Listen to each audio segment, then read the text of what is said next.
1 कोटी घरी नेल्याशिवाय वाल्मिक कराड झोपत नव्हता. उत्तमराव जानकरांचं संतोष देशमुख प्रकरणावर परखड भाष्य.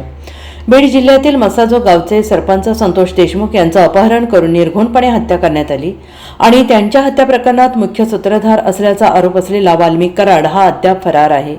वाल्मिक कराड हा राष्ट्रवादी काँग्रेसचे नेते आणि मंत्री धनंजय मुंडे यांचा निकटवर्तीय असल्याचं राज्याच्या राजकारणात आरोप आणि प्रत्यारोप मोठ्या प्रमाणावर होत आहेत. जवळपास 20 दिवस उलटून देखील या प्रकरणातील मुख्य आरोपीला अटक झाली नसल्याने सर्वपक्षीय नेते, संघटना, सामाजिक कार्यकर्ते यांनी संताप व्यक्त केला आहे. काल बीडमध्ये सर्वपक्षीय मूक मोर्चा काढण्यात आला आणि यावेळी सत्ताधारी विरोधी पक्षाचे आमदार, खासदार, नेते उपस्थित होते.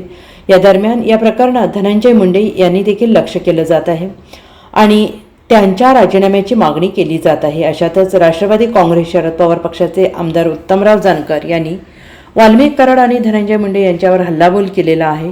माळशिरसचे आमदार उत्तमराव जानकर यांनी आज शरद पवारांची भेट घेतली. त्यानंतर माध्यमांशी बोलताना बीडच्या घटनेवर आणि गुन्हेगारावर परखडपणे त्यांनी भाष्य केलेलं आहे. उत्तम जानकर म्हणाले, तो प्रसंग अतिशय हृदयद्रावक आहे. अतिशय भयानक अशी ती घटना घडलेली आहे. मी त्या ठिकाणी गेलो होतो, कुटुंबासोबत भेट घेतली. तिथे असणाऱ्या 200-300 लोकांसोबत मी बोललो. त्या ठिकाणच्या परिस्थितीची मी माहिती घेतली. बीडमध्ये अतिशय भयानक गुंडाराज आहे. जवळपास 2,000 ते 2,500 रिव्हॉल्व्हर्सचं लायसन्स आहे. कोणी एखादा टिप्परवाला असेल तर त्याचं उद्घाटन करायचं असेल तर हवेत गोळीबार केले जातात. चौकामध्ये एखाद्याचा वाढदिवस असेल तरी गोळ्या झाडल्या जातात. अशी परिस्थिती आता बीडमध्ये आहे. तो प्रसंग इतका हृदयद्रावक, काळी चिरणारा आणि भयानक होता. परंतु त्या ठिकाणी एक 200-300 लोकांशी माझी एक 2-2.5 तास मी त्या ठिकाणी होतो. तिथल्या परिस्थितीची फक्त मी माहिती घेतली. तर इतकं भयानक गुंडाराज त्या ठिकाणी जवळजवळ 2-2.5 हजार रिव्हॉल्व्हरचे लायसन आहे. कुणीही टिपरवाला एखादा जरी त्याचा उद्घाटन करायचा नवीन घेतला तरी हवेत गोळीबार काढले जातात.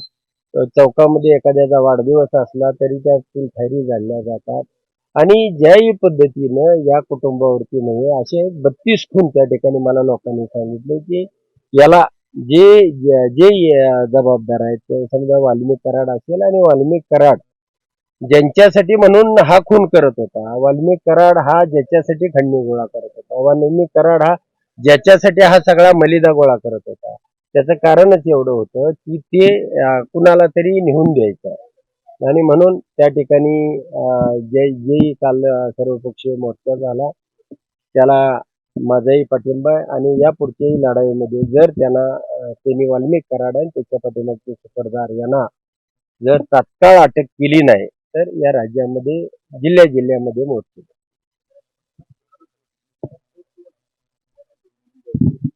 नाही, आता त्यांनी नेमणूकच केली. पंकजाताईंनी सांगितलेलंच आहे ना त्याला की हा मंत्रीपद ह्यांनी कोणाला तरी चालवाय दिले.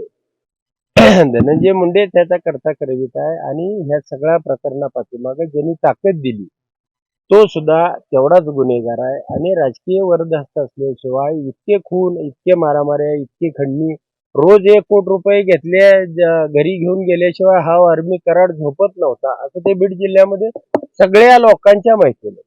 म्हणजे 1,000 रुपये जरी कमी असला तरी कोणाचा तरी हातपाय मोडून ये आणि त्याचे पैसे घेऊन ये किंवा एखादा खून करून ये, इतकं चिल्लर काम. त्याला 1 कोटीला 1 लाख कमी असतील तरी त्या दिवशी त्याला झोप येत नव्हती. म्हणजे हा प्रकार ह्या राज्यामध्ये घडत असताना हा काही एका दिवसामध्ये घडला नाही. याच्यामध्ये राजकीय ताकदी किंवा वरदहस्त असल्याशिवाय हे घडू शकते. राज्यातील एवढा समाज रस्त्यावरती उतरला असताना राज्य सरकार डोळेझाक करत असलं. नाही, डोळंझाक नाही, तर राज्य सरकारनंच हे तयार केलेले गुंड आहेत आणि आता त्याच्यावरती कारवाई करायची. उद्या राजकारण त्यांचं गडबड होईल, त्यांची सत्ता जातील आणि फक्त आता ईव्हीएमच्या माध्यमातून यांना ही सत्ता मिळालेली आहे. ही काही लोकमताची सत्ता नाही. त्यामुळं नक्कीच राज्य सरकारच्या ताकदीशिवाय, मत्तीशिवाय हे घडू शकते. Bureau report, SBN Marathi, Beed.